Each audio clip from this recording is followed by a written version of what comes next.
Praise the lord. ప్రభువైన యేసుక్రీస్తు నామములో ఈ సాయంకాలం మీ అందరికీ వందనాలు చెల్లిస్తున్నాను.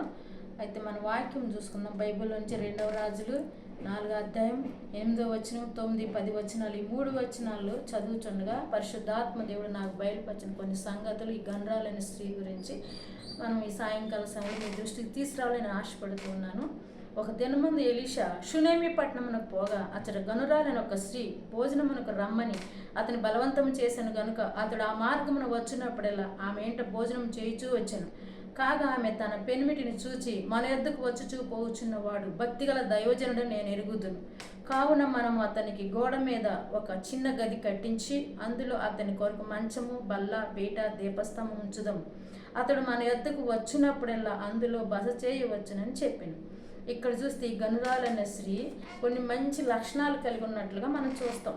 ఈ మంచి లక్షణాలు తను కలిగి ఉండటానికి కారణం ఏంటంటే ఈమె భక్తి కలిగింది. అందుకనే ఈ 5 సంగతులు ఆమె విషయంలో చెప్పాలని నేను ఆశపడుతున్నాను. మొదటగా తను మరి దైవ సేవకుని అందు మరి ఎలాంటి అభిమానము కలిగి ఉందో మనం ఇక్కడ చూస్తూ ఉన్నాం. అభిమానాన్ని బట్టే తను బలవంతం చేస్తూ వచ్చింది. రెండవదిగా తన ఇంటికి రమ్మని సేవకుని ఆహ్వానించింది.